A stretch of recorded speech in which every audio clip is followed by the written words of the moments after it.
Hello, everybody. This is Margareta Harris at the WHO headquarters in Geneva. Welcome to our COVID-19 press briefing today, this Monday, July 27.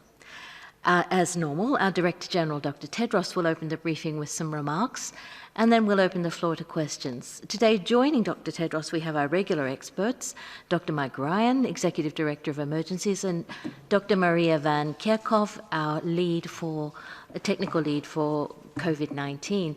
But we also have with us today Dr. Mariangelo Simao, our Assistant Director General, Access to Medicines and Health Products, and also Dr. Meg Doherty, Director of our Global HIV, Hepatitis and Sexually Transmitted Infections Program. As usual, we'll be providing simultaneous translation in all 6 languages, 6 UN languages, plus Portuguese. And it will be coming to you across all our social media platforms. And now, without further ado, I will hand over to Dr. Tedros. Dr. Tedros, you have the floor. Thank you. Thank you, Margaret. I think you have already accepted my name then. Thank you. Good morning, good afternoon, and good evening. This Thursday marks 6 months since WHO declared COVID-19 a public health emergency of international concern. This is the 6th time a global health emergency has been declared under the international health regulations, but it's easily the most severe. Almost 16 million cases have now been reported to WHO, and more than 640,000 deaths. And the pandemic continues to accelerate. In the past 6 weeks, the total number of cases has roughly doubled. When I declared a public health emergency of international concern on the 30th of January, the highest level of alarm under international law, there were less than 100 cases outside of China and no deaths. As required under the international health regulations, I will reconvene the emergency committee later this week to re-evaluate the pandemic and advise me accordingly. COVID-19 has changed our world. It has brought people, communities, and nations together and driven them apart. It has shown what humans are capable of, both positively and negatively. We have learned an enormous amount, and we're still learning. But although our world has changed, the fundamental pillars of the response have not. Political leadership and informing, engaging, and listening to communities. And nor have the basic measures needed to suppress transmission and save lives. Find, isolate, test, and care for cases, and trace and quarantine their contacts. Keep your distance from others, clean your hands, avoid crowded and enclosed areas, and wear a mask where recommended. Where these measures are followed, cases go down. Where they are not, cases go up.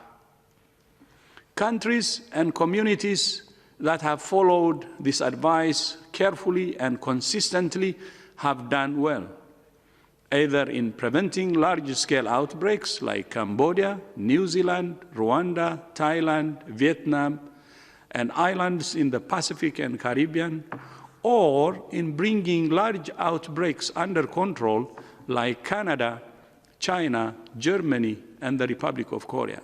These are just a few examples, but there are many more that could have been listed.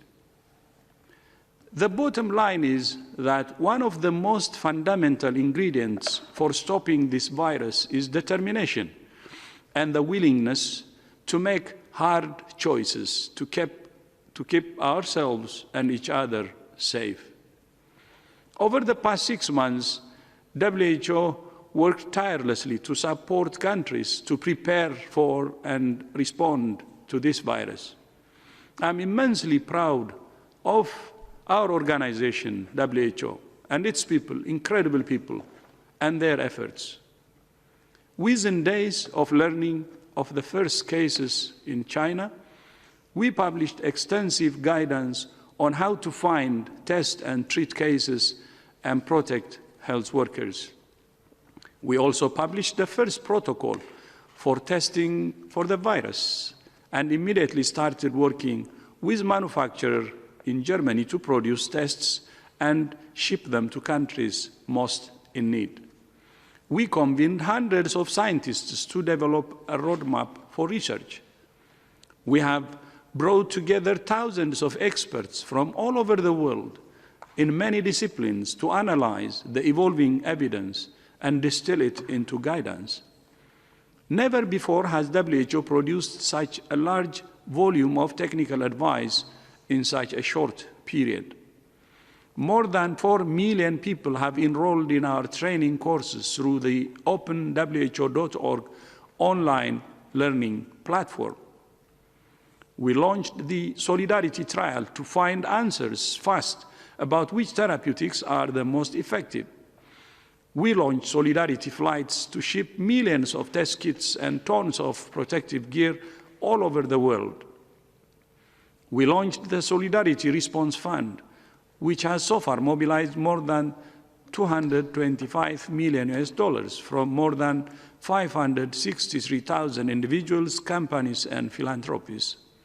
In addition, we mobilized more than $1 billion from member states and other generous to support countries.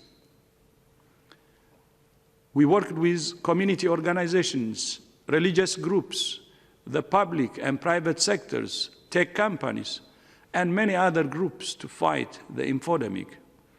And we have formed the ACT Accelerator to speed up the development, production, and equitable distribution of vaccines, diagnostics, and therapeutics.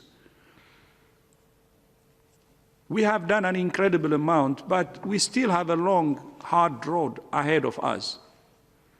And we know that the impacts of the pandemic are felt far beyond the suffering caused by the virus itself. Many essential health services have been disrupted, including for hepatitis. Tomorrow is World Hepatitis Day. There are 5 main strains of the hepatitis virus. The 2 most common types, B and C, cause liver damage and liver cancer. An estimated 325 million people globally live with hepatitis B or C. And each year, these viruses kill an estimated 1.3 million people.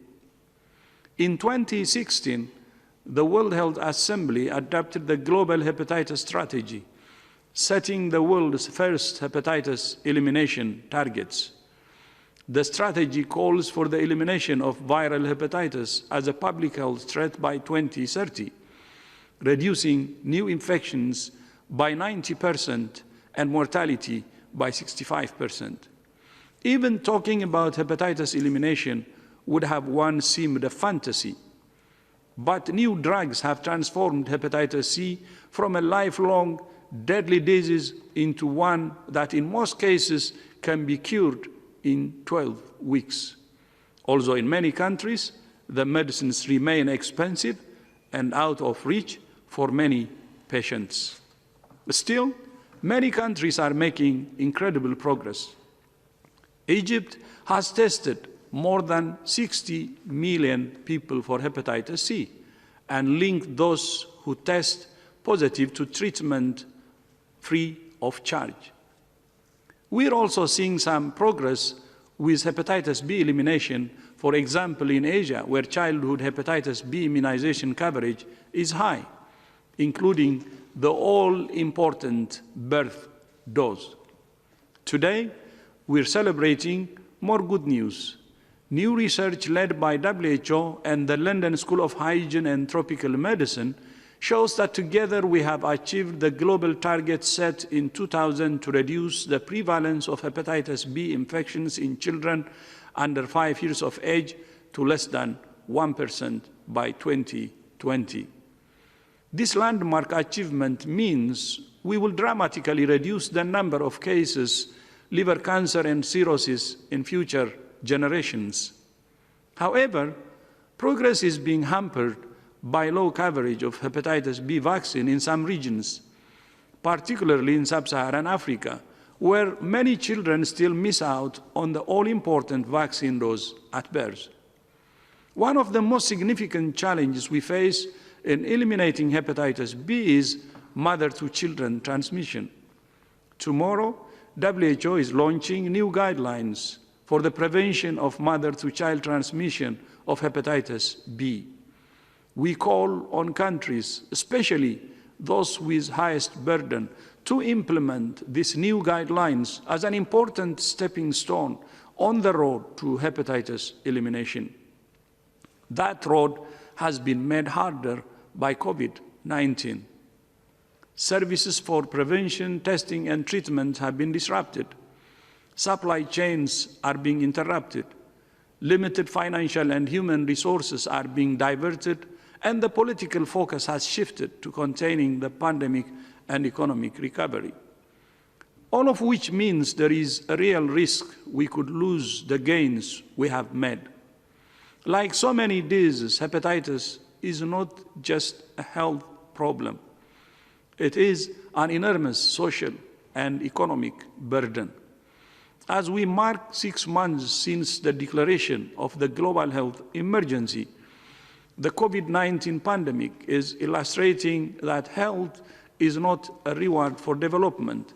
It's the foundation of social, economic, and political stability. We are not prisoners of the pandemic. Every single one of us can make a difference. The future is in our hands.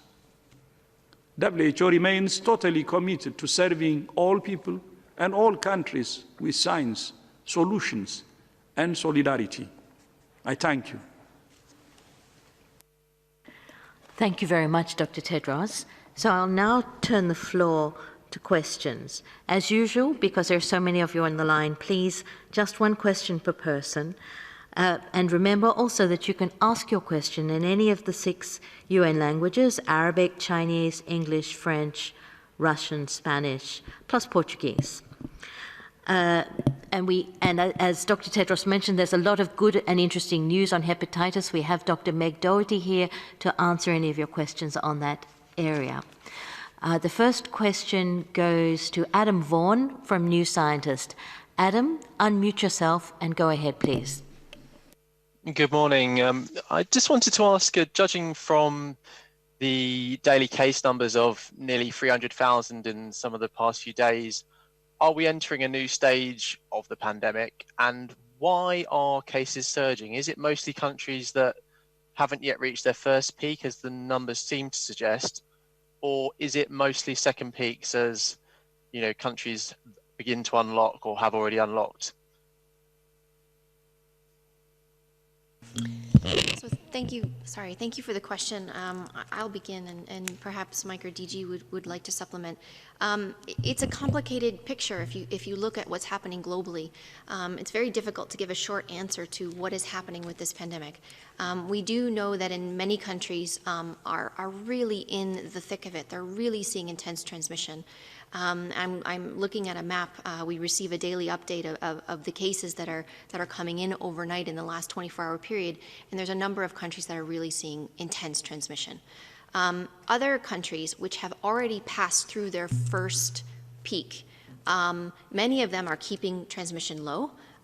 With the public health infrastructure and all of the tools that they have put in place to find, test, isolate, care for cases, contact trace, they're having success at keeping that transmission low. In some of those countries, they're starting to see a resurgence, and they're starting to see resurgence in particular areas.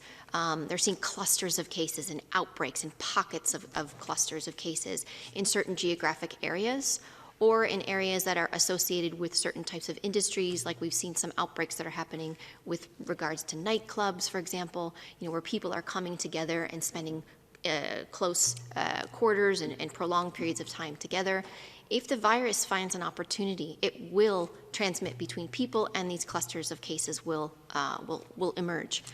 The good news and the hope that we see is that in many of those countries, in many of these situations, countries are once again, applying this whole government approach and this really strong, aggressive actions in terms of finding these cases very quickly, isolating them, carrying out contact tracing so that we break the chains of transmission. And the quicker that countries can do that, the better the chance they have at turning these clusters of cases into community transmission again. So, you know, there's a mixed picture across the globe. The countries that are really in intense transmission are having a very difficult time, but they can also turn this around. And the reason that we say this, the reason that we repeatedly say that countries have an ability to turn this around, is because we've seen it happen over and over and over again. And it requires everyone playing their part. It requires strong leadership. It requires consistent messaging and people understanding what they need to do, what role they have to play. Following the advice of governments, keeping your physical distancing, cleaning your hands, wearing a mask where appropriate, staying home if you're asked to. All of these measures contribute to fighting COVID-19.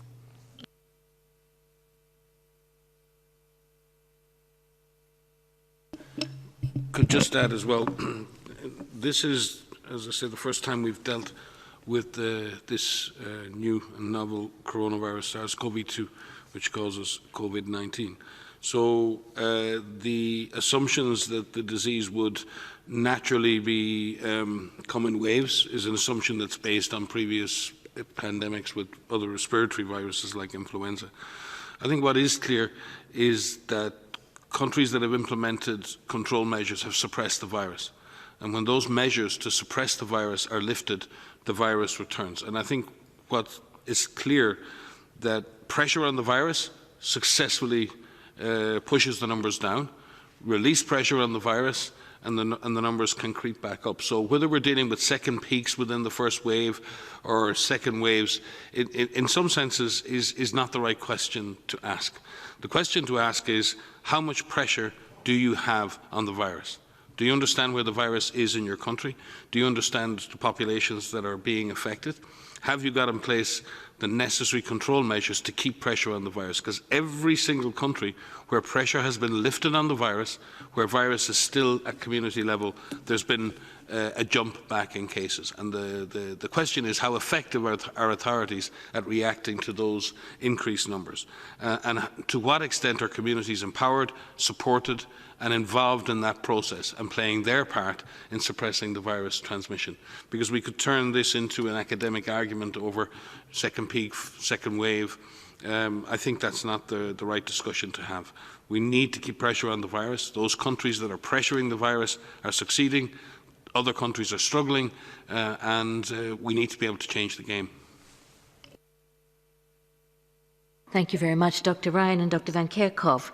The next question is coming to us from Hong Kong, from Marianne Benitez of the Hong Kong Standard. Marianne, can you unmute yourself and please go ahead with your question? Hi, Dr. Harris. Can you hear me? Very well, Marianne. Please ask your question. Okay. As a follow-up to that earlier question, Hong Kong is in the midst of a third wave of an outbreak. It's very serious because we're topping cases of 100 cases every day for the last 6 days already, and today is 145. The thing is, it started in elderly centers, and it's being blamed on groups of accepted persons, about 290,000 people, including seamen and aircrew members, have been allowed in without undergoing testing for COVID-19 or even for mandatory 14-day quarantine. So do you know in WHO, because Hong Kong is such a very dense city and also a microcosm of what's happening in the globe now. So are there other factors that is driving this surge, and whether people should be, somehow see the light at the end of the tunnel where there's really a full stop or control of this pandemic without having to go through this cycle of shutdown, then resuming, then restricting again and shut down, including children who've been out of school for like four months, and then went back to school for 2 weeks, and then the schools are closed again. So can the WHO just further explain this as to what's happening with this coronavirus? Thank you.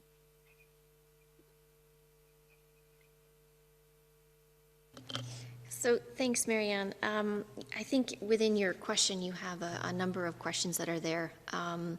And I believe, if I heard correctly, you were talking about the experience in Hong Kong, and what's happening now with what I understand some are calling the third wave within Hong Kong. But as Mike mentioned, and I have mentioned, that the virus has an opportunity to enter back into a community. If it has the opportunity to find ways to transmit, and I understand within Hong Kong, some of these, the resurgence that's happening in nursing facilities and in closed settings. And again, unfortunately, we have seen in many countries, when the virus enters a long-term living facility, it could have devastating effects. And in fact, we've just issued some guidance around policies for long-term living facilities to help support countries in trying to prevent the virus from entering into those facilities, and if it does enter, ways in which it can be brought under control very quickly and minimize the devastating impacts that it can have. Having said that, I know we work with many people from Hong Kong, as we do across the world, and you have tremendous experience with infectious diseases, with COVID, with the first SARS, with avian influenza, and I know you can bring this under control. There is no one solution to bringing these outbreaks under control. It's a comprehensive package that needs to be implemented, which starts with finding cases, caring for cases, making sure that they are isolated so that they don't have the ability to pass to another person. It includes comprehensive contact tracing to ensure that any of the contacts are kept away from others, so if they were infected, if they develop disease, if they are infected, they can't pass it to someone else. It includes all of the public health measures, hand hygiene, respiratory etiquette, mask wearing, informing the public, engaging the public. It includes stay-at-home measures when they're put in place. But hopefully, when countries need to implement stay-at-home measures or other types of measures, they're done for a short amount of time, as short as possible, and in the smallest geographic area as possible, so that we can keep economies going. What we're going to have to figure out, and I think what we're all going to have to figure out together, is what our new normal looks like. Our new normal includes physical distancing from others. Our new normal includes wearing masks where appropriate. Our new normal includes us knowing where this virus is each and every day, where we live, where we work, where we want to travel. And that's going to be part of how we move forward with this, finding the balance between keeping the virus transmission low and resuming normal activities. But again, we're defining this together, and Hong Kong will bring this outbreak under control, as they have done in the past. Thank you, Dr. Van Kerkhoff. Our next question comes from Ilgin Yorulmaz from the Turkish service from the BBC. Ilgin, please unmute yourself and then ask your question. Hello, and good evening. Actually, I am based in Japan and Tokyo, so good evening to you. My question is to Dr. Tedros. The recent resurgence of coronavirus, even in countries like Japan, Hong Kong, Australia, Germany, Vietnam, all these were initially hailed as success stories, but the recent resurgence is a concern. Now, the possibility of reinstating state of emergency and lockdowns and physical distancing and other measures threaten not only the physical well-being, but also leads to an increase in cases of mental stress around the world. Is the World Health Organization planning to issue guidance to governments on that aspect? Thank you. Yes, thank you. Thank you for the question. It's a very important one. Indeed, all of these measures that are put in place do have a tremendous impact on individuals and families and communities. We have issued guidance on mental health and how to keep and how to address this, because indeed we all are going, every single one of us is going through this together, and it is very, very difficult. So we could make sure that we send the link to the guidance to you so that you can specifically see what that is. but also just to take a moment to just acknowledge that this is very difficult, no matter where we are. Everyone is going through this, and I think it's important that we find different ways to talk about this with each other, whether this is within our families and our loved ones, whether it's older individuals who are kept isolated or kept separate from their family, whether it's our kids, that we talk about it, that we acknowledge what the challenges are, that we answer the questions as best we can, and to pull information from reliable sources. There's a lot of misinformation and, quite frankly, disinformation that's out there that is confusing the message, that is wrong and can put people in harm's way.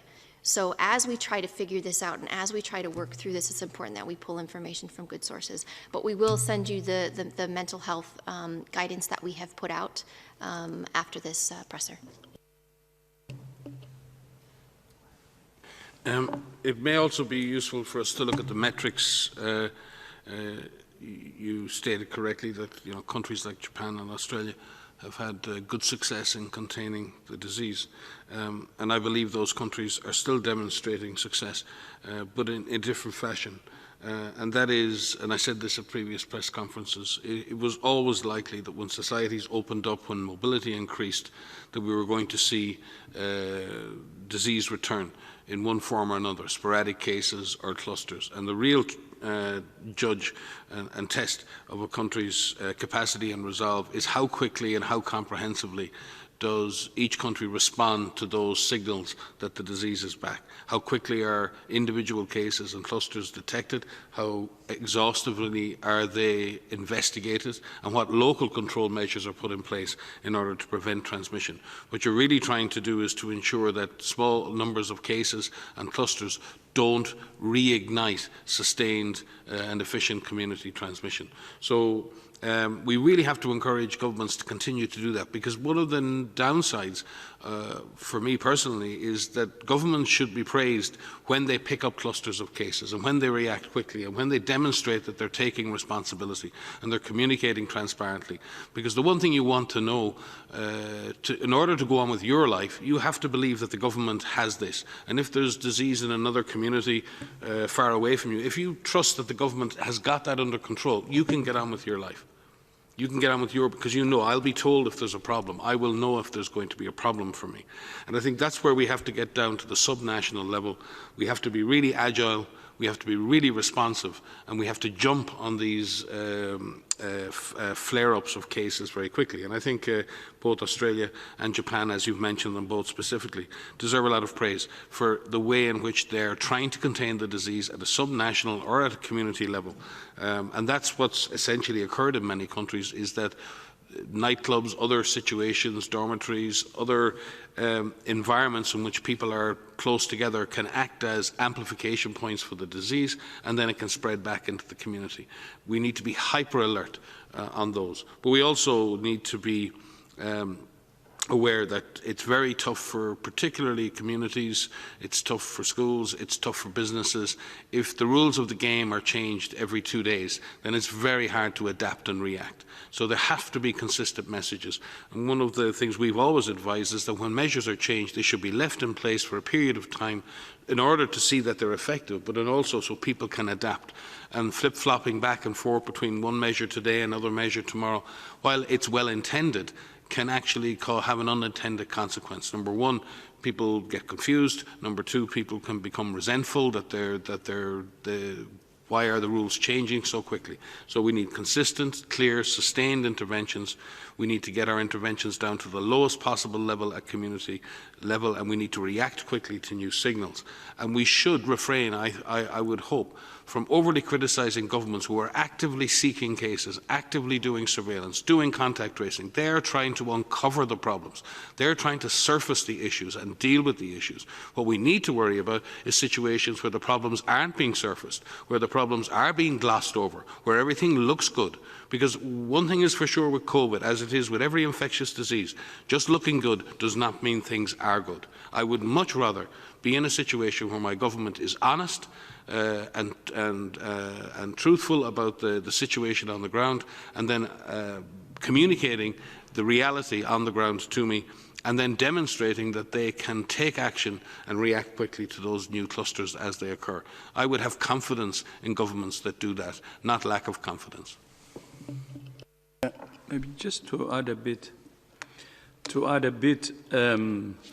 I think Japan still is a success story. Of course, there could be clusters of cases every now and then. As has been said by Mike and Maria, the issue is to be very vigilant and take action quickly, so the clusters will not develop into community transmission.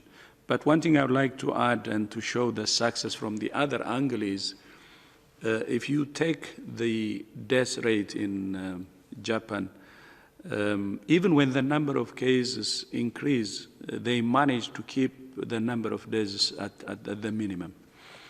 And if you see, for instance, from the week of July 13, which I have, the number of cases that week was 3,100, more than 3,100, while the number of deaths was only 3 that week. Of course, there is a slight increase in the week of July 20. Of course, the number of cases increased significantly, 4,740, but the number of deaths is 11. So keeping the deaths low is very important, because at the end of the day, it's not the number of cases, it's the saving lives which is central. And the focus on saving lives is key. And we have been saying this in many of our pressers. We have to go into suppressing the transmission, we have to do that, but at the same time, we have to identify the vulnerable groups and save lives. It's keeping the death rates, if possible, to 0, if not to the minimum, is very important, and that's one good example, and I can say is Japan. And with Australia, the same thing. You see the number of cases and number of deaths. The number of deaths still in Australia is low, although we see some increase in trends, especially the reports from the past 2 weeks, and they should be really focused on especially saving lives. But the 2 countries are good examples. Thank you. Thank you, Dr. Tedros and Drs. Van Kerkhove and Ryan. The next question comes from Sarah Newey from The Telegraph. So we're back to Europe again. Sarah, please unmute yourself and go ahead. Hi there. Thank you for taking my question. I just wondered if there's been any development on understanding around closing borders or introducing quarantine. I know we've seen a number of countries do that, and I know you don't comment on individual countries, but I just wondered what the evidence is around whether it's successful and whether that's changed from the early stages when you advised against closing borders. Thanks.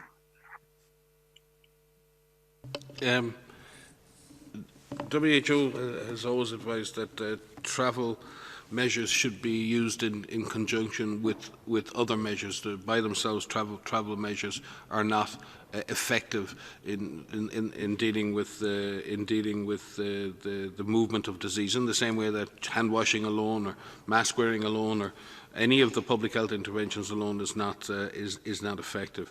In terms of right now where we stand in a pandemic, in a sense, the virus is everywhere. So the virus will move when the virus gets the opportunity to move, and that doesn't matter whether it's within countries or between countries. The fact is the virus is pretty much everywhere, and it can move between areas.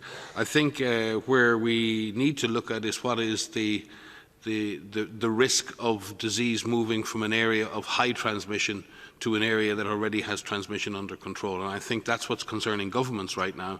If we've worked very hard in a given country and we've suppressed infection to a very low level, and we've achieved that over 3 or 4 months of very hard work, what is the extra risk now of opening borders and increasing mobility? And how do you manage that risk? And again, it comes back to this idea that it is going to be almost impossible for individual countries to keep their borders shut for the foreseeable future. Economies have to open up, people have to work, trade has to resume. So how do we reopen and how do we re-engage in global commerce and the movement of people and goods and services, but do it in a way in which we minimize the risks associated with that of moving the disease with those people, goods and services. And I think that's what governments are grappling with now. And we do believe that it is possible to identify and to minimize the risks associated with international travel. And that begins, obviously that's between governments in terms of what the policies are for the movement of people between one country and another. And then it is about how do you de-risk or how do you take the risk out of that process by ensuring that sick people don't travel, by having the proper health checks along the way, that when people arrive in a second country that they're monitoring their symptoms or whatever they're implementing, whatever the rules of that country are. It is difficult to have a one-size-fits-all. If I'm a small island nation with absolutely no COVID, then one case could represent a disaster for my country. Whereas if I'm a country with a very large incidence of disease with open borders, then shutting my borders may or may not make any difference to the overall movement or the overall incidence of disease in my country. So the consequence and the risk and the threat, in a sense, that a disease represents is not just the risk of the disease moving, it's the impact that that disease would have when it arrives. And we have to look at both of those factors to really to come to conclusions on that. It is tough on people right now because as countries like everybody else in the world move through this period of continued uncertainty, it is difficult to get those travel measures absolutely right. You can open up and then have to shut down, and then open up and have to shut down.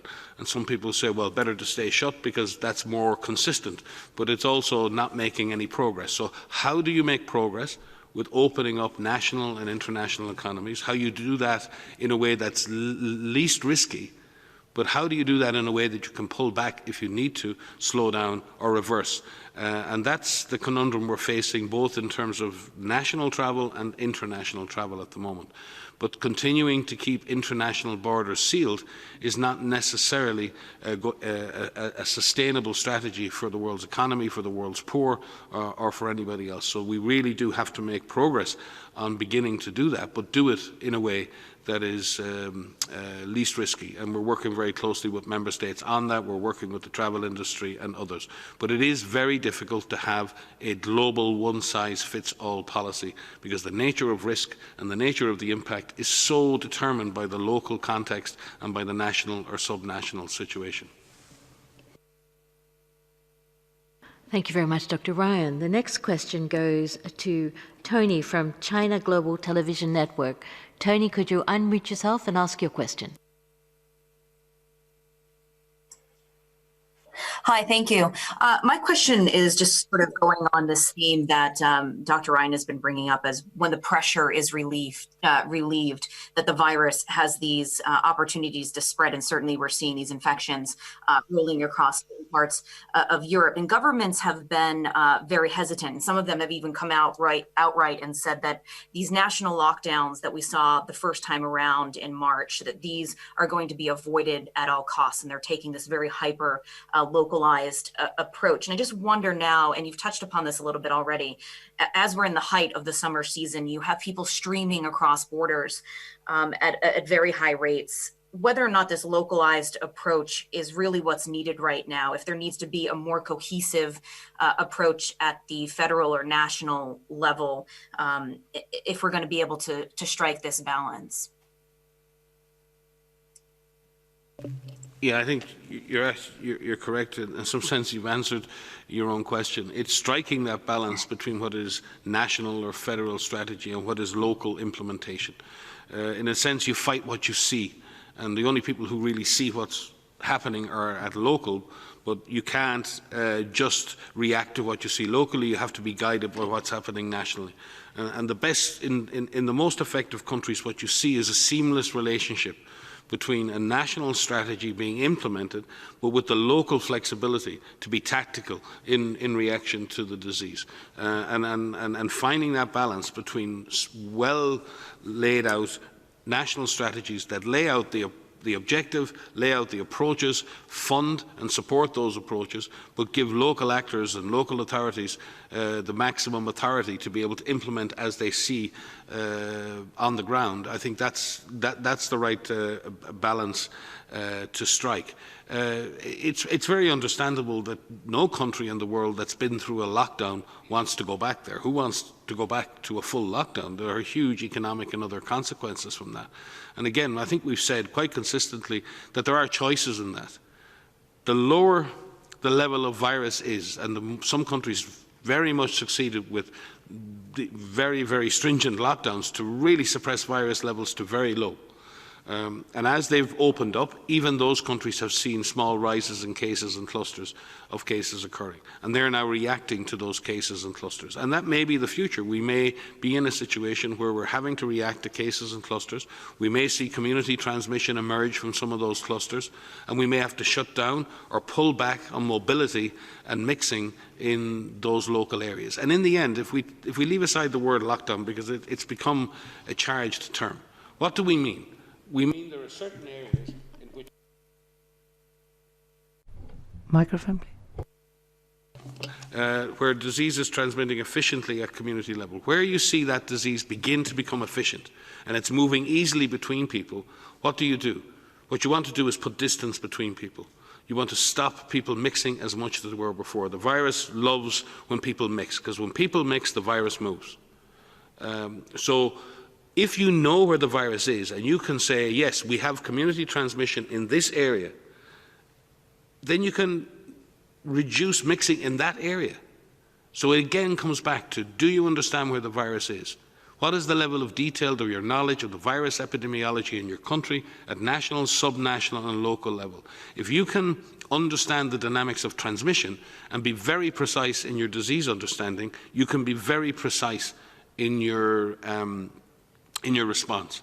It's like in surgery with if you think about people who have brain surgery, surgeons very often use microscopes so they can actually work at a much finer level.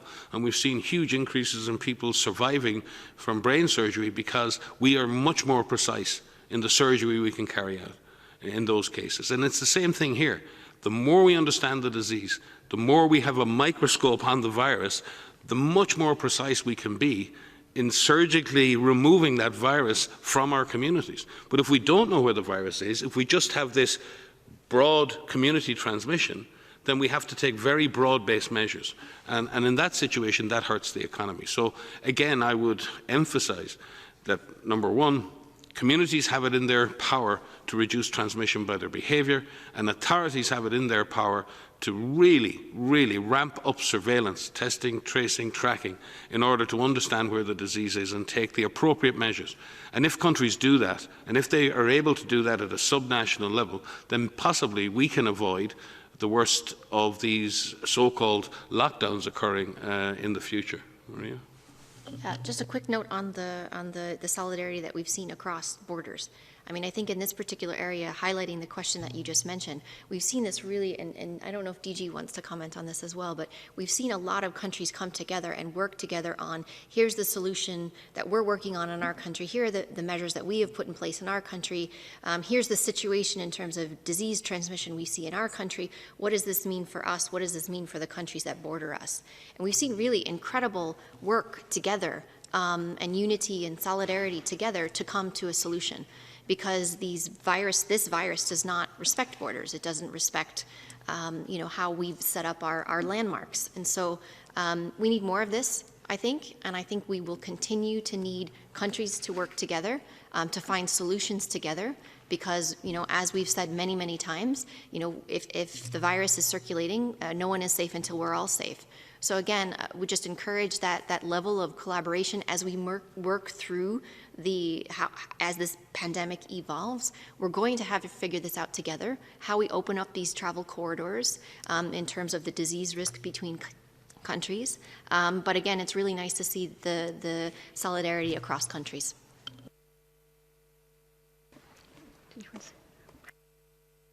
Thank you very much, Dr. Van Kerkhove and Dr. Ryan. Our next question goes to to Anna Gross of the Financial Times. So Anna, can you unmute yourself and please go ahead. Hi there, thanks for taking my question. When, if at all, do you expect the WHO team in China to present findings on the origin of COVID-19? And when they do, will they meet with the press in Beijing? Well, I could start. So the team that's in China right now is our pre-team. It's a group, 2 people from WHO who are meeting with Chinese counterparts to plan a larger international mission. So they're still having meetings face-to-face, and these are constructive discussions about what the larger mission will look like in terms of its activities and in terms of its composition. And again, it will be an international mission with members of different disciplines as well as Chinese counterparts. So they're still having those discussions, and they're planning when that international mission will take place. Thank you, Dr. Van Kerkhoff. I think that answers the question very well. And we'll now go on to John Zarakostas of The Lancet. John, please unmute yourself and ask your question.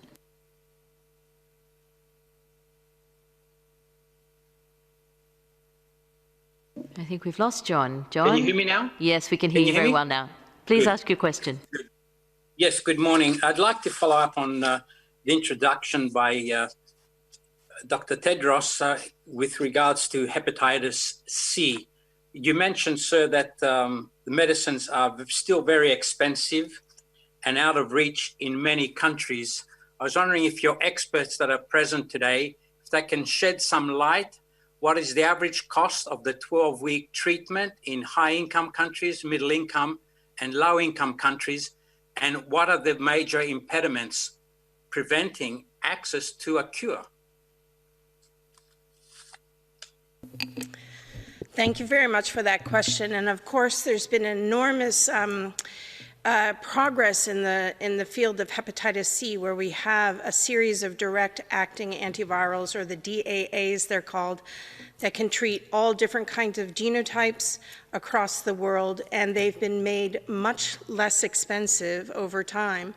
So the price range is now for a full course of both testing, a 12-week treatment of what we call a pan-genotypic treatment for all different hepatitis C types, and then a follow-on viral load test to ensure that they have suppressed the virus. That can range from as high as $3,000 in the past and down now in many countries ranging around $60 all in.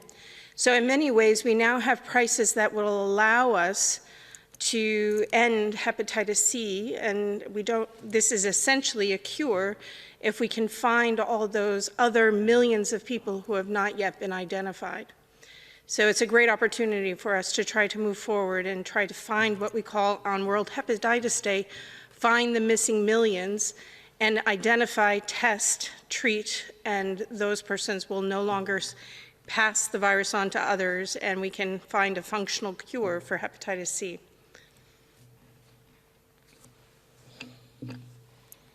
Thank you, Dr. Doherty. The next question, for that very comprehensive answer, the next question goes to Ana Pinto from Folha de Sao Paulo in Brazil. Ana, please unmute yourself and go ahead. Hi, thank you, Margaret. Thank you for taking my question. Dr. Ryan, I'd like to ask if you could update us on the situation of Spain. Spain has been all over the media because there have been spikes there since the beginning of July. But as far as the Sunday's WHO situation report, there are only clusters there. So I'd like to know if Spain would be more like Japan or Australia, where the government is being transparent, and because there are only clusters, it's not so dangerous, or if you think it's really worrisome, the situation that the number of cases that are growing now. Thank you very much.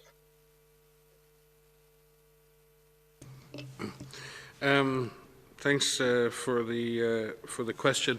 The situation in Spain, as you've seen, is associated with a series of clusters and some community transmission across a number of different areas, mainly centred on Catalonia in the north east of Spain.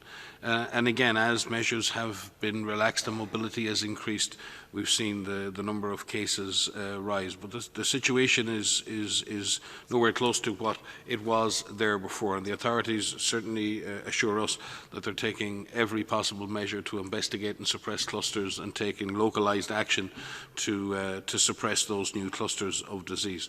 So I think Spain has developed a very sensitive surveillance system.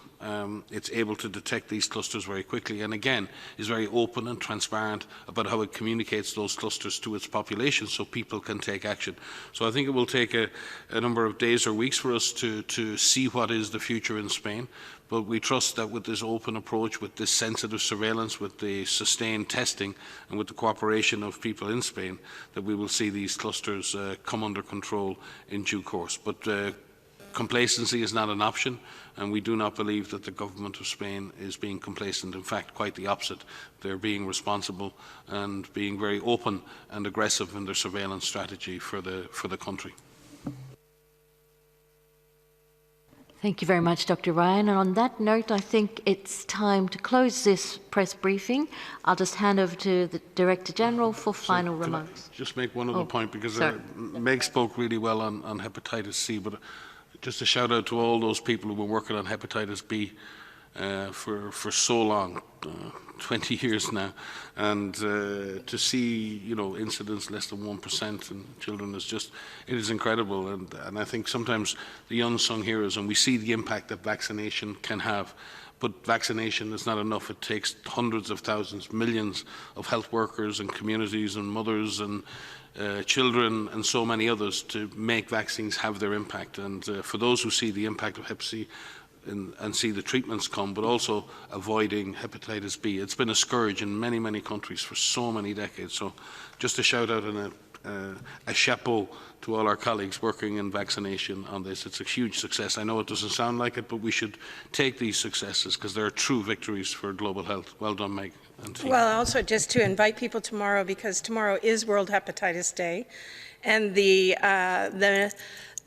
slogan we have is a hepatitis-free future, and the fact that we've already made one SDG target of less than 1% hepatitis B prevalence among children under 5 is amazing, and we need to continue that momentum and bring it to all parts of the world. And so tomorrow we'll be having a high-level conversation about how we can bring it to the last parts of the world, including Africa, who really needs to step up on the vaccinations and prevent this from mothers to child, and to use the guidelines that we're launching tomorrow as well. So thank you very much.